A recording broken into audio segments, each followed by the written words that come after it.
Assalamualaikum and greetings to Dr. Rusliza and our fellow friends. We are from Group D4, want to present about our chosen PN17 company, which is Perak Corporation Berhad. This is our group members, which are Kani Moli, Nazira Liana, Siti Haja, Muhammad Aidil, and Siti Nur Zahira. Perak Corporation Berhad, or also known as Perak Corp, was established in 1991 with a paid-up capital of 100 million and has been listed on the main board of Bursa Saham since 2003. This company originally named Anakku Corporation Berhad, then changed to Perak Corporation in July 1997. Perak Corp's early activities were concentrated on the administration of ports and logistical facilities, as well as the creation of new townships. As the firm grows, it has moved into regional development, hotel and tourism, and port and logistic infrastructure development. The Magistrate Court in Ipoh has found that there are elements of criminality in the Perak Corporation Berhad PCB case and has remanded it to the police for further investigation. Aside from the animation theme park Sedan Berhad ATP problem, Afin Islamic Bank Berhad announced an event of default on February 6, 2020 because Perak Corp failed to make a principal repayment of 3.3 million on January 31st, 2020 for an outstanding loan facility of 75.9 million. Perak Corp was demoted to PN17 status in February 2020 because of a payment failure and unable to declare solvency. Perak property market condition, which has been unstable since early 2020, as well as the current COVID-19 pandemic forecast, have made it more difficult for Perak Corp to realize the potential future values of their properties and conduct future development operation on their properties. Perak Corporation has less liquid assets than it needs to cover its short-term liabilities over the next 5 years. The asset test ratio also says that it is less liquid than it was in 2020. In 2021, on average, it collected its accounts receivable about 47 days faster than it did in 2017. Based on its inventory turnover and sales in inventory, it's looked like 2018 was a slower year for Perak Corporation than 2019. Every year, on average, it moved its inventories 0.38 times faster than in the previous year. Regarding question 2 and 3, I would like to respond. For question 2, other managers are generating adequate operating profit on your organization asset. So for the answer to this question, first thing, I will explain about operating return on asset. So let's look to our table for operating return on asset. Based on operating return on asset, in 2017, Perak Corporation Berhad generates 26% of operating profit, which is significantly the higher for every 1 ringgit of asset. Meanwhile, in 2018 had a big decrease compared to 2017, which is 12.5% of operating profit. Furthermore, the operating return earned a lower return on asset, which is 1.3% for 2019 and 4.8% for 2020 of operating profit for every 1 ringgit of asset for Perak Corporation Berhad. Lastly, based on the calculation, it slightly increased in 2021, which is 11% of operating profit for every 1 ringgit of asset. From the information above, it shows that the company manager had their operating profit decreased for 3 years and slightly increased. Next, for answer question number 2, let's look to operating profit margin. For 2017 and 2018, Perak Corporation Berhad were managing their cost of goods sold and operating expense effectively because of their profit margin increased from 15.2% to 54%. On the other hand, operating profit for 2019 are dropped sharply to 6.6%, which is affect their cost of goods sold and operating expense. Perak Corporation Berhad's profit margin in 2020 was 27%, are increased compared to 2019, while in 2021 it was 26%. The difference in profit margin for 2020 and 2021 is 1%. This shows that Perak Corporation Berhad trying to recover their company for managed cost of goods sold and operating expense for years to come. While for the next table, which is asset turnover, in 2017, Perak Corporation Berhad generated 17 cents in sales for every 1 ringgit invested in asset, and slightly increased in 2018, which is 23 cents in sales per ringgit measure of asset that are increased in 2017. But in 2019, the total asset turnover generate 20 cents in sale, which is dropped from 2018, whereas 2020 only produced 80 cents in sale for every 1 ringgit invested in asset, which is slightly decreased than 2019. Lastly, in 2021, Perak Corporation Berhad generated 45 cents in sale for every 1 ringgit invested in asset, which is more efficiently from other years.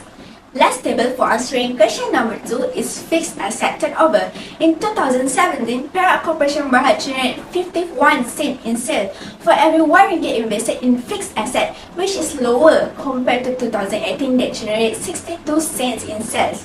Fixed asset turnover for 2019 increased to 1 ringgit 80 cents in sales for every 1 ringgit invested in fixed asset, which is better than following year. But in 2020, it slightly decreased to 70 cents in sales for every 1 ringgit invested in fixed asset. Lastly, in 2021, Perak Corporation Berhad generated 2 ringgit 64 cents in sales for every 1 ringgit invested in fixed asset. They are more efficient in generating sales. Question number 3 is, how is your organization financing asset? To answer this question, let's look to this table, which is the debt ratio table. In 2017, Perak Corporation Berhad financed 72.2% of its asset, which is make the company in a risk situation because it using more debt compared than 2018, which is increased to 85% of its asset by debt, which is also high for company to pay off all their liabilities. In 2019, the company financed is 1% of its asset by debt, which decreased sharply than other years. It shows the good thing because the company not have a lot of debt. For 2020, the finance slightly increased to 11.6% of its asset by debt and sudden increase to 60% in 2021 because the company using more debt. However, 2019 is better year because the company have to sell fewer assets to pay off liabilities. The return on equity for Perak Corporation increased from 114% in 2017 to 135% in 2018. In 2019, it decreased to 135% but increased to 87.93% in 2020. In 2021, the return on equity decreased to 7.32%. This means that the shareholders of Perak Corporation got a lower return on their equity investments in 2021 than they did in 2020. This is usually due to a lower rate of return on the company's assets. The Magistrates Court in Ipoh has found that there are elements of criminality in the Perak Corporation Berhad case and has remanded it to the police for further investigation. Affin Islamic Bank Berhad announced an event of default on February 6, 2020 because Perak Corporation failed to make a principal repayment of 3.3 million ringgit on January 31, 2020 for an outstanding loan facility of 75.9 million ringgit. The present Perak property market condition, which has been unstable since early 2020, as well as the current COVID-19 pandemic forecast, have made it more difficult for Perak Corporation to realize the potential future value of the properties and conduct future developments operation on the properties. Next, we move on to PN17 factors and risks. What is the factors that lead to the PN17? PN17 is a practice not issued by Bursa Malaysia in relation to listed issuers in facing financial difficulties. Basically, the company failed to meet the minimum requirements or regulation set by Bursa Malaysia. Perak Corp Berhad was demoted to PN17 as a result of a payment default and unable to declare solvency. The company borrowed money in such a high amount that they are unable to repay it, causing the amount of debt to exceed the amount of the company's assets. Next, what is the most significant internal risk to the company's financial performance? Internal risks are those that emerge within a company's organization during routine business operation. There are numerous internal risk factors influencing the company's financial performance. Human factor risk is the most significant problem in Perak Corp Berhad.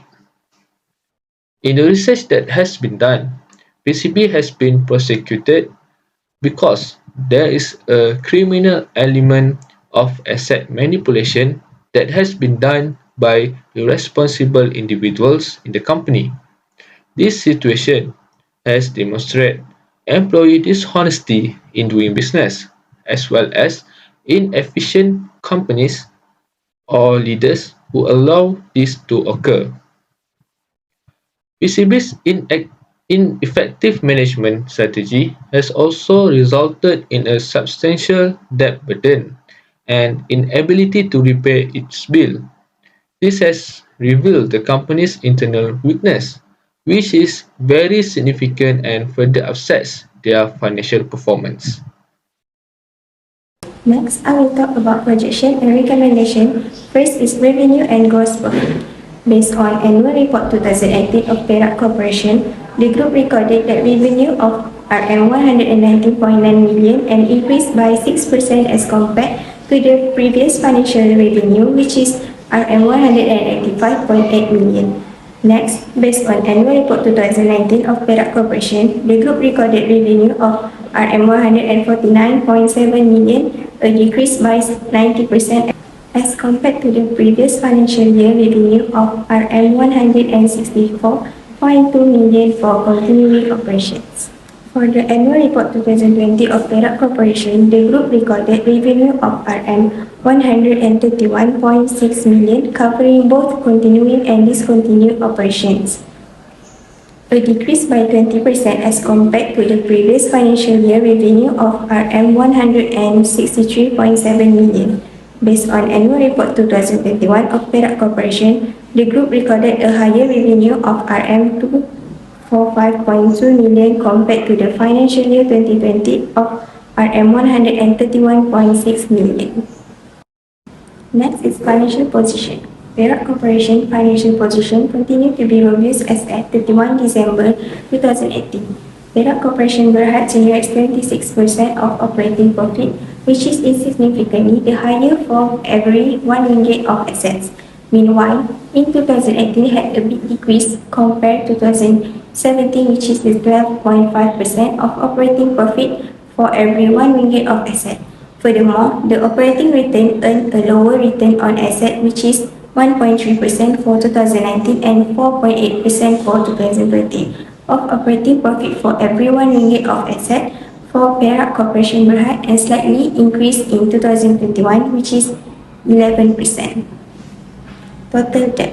In 2017, Perak Corporation Berhad financed 72.2% of its asset, which is make the company in risk situation because it's using more debt compared to the 2018, which is increased to 85% of its asset by debt, which is also high for a company to pay off all their liabilities. In 2018, the debt ratio is 85% and keep increase in 2019, 1% and 2020, 11.6%. In 2021, the debt ratio has decreased to 60%. In conclusion, in 2021, Perak Corporation will have to pay a higher debt due to increased percentage. Next, the expectation for the year 2022 is that the debt ratio will decrease from 60% but still in high total debt. Based on the return on equity for Perak Corporation from 2017 to 2018 slightly increased from 114% to 135%. Then in 2019 decreased compared to the previous year from 135 to 12.81%.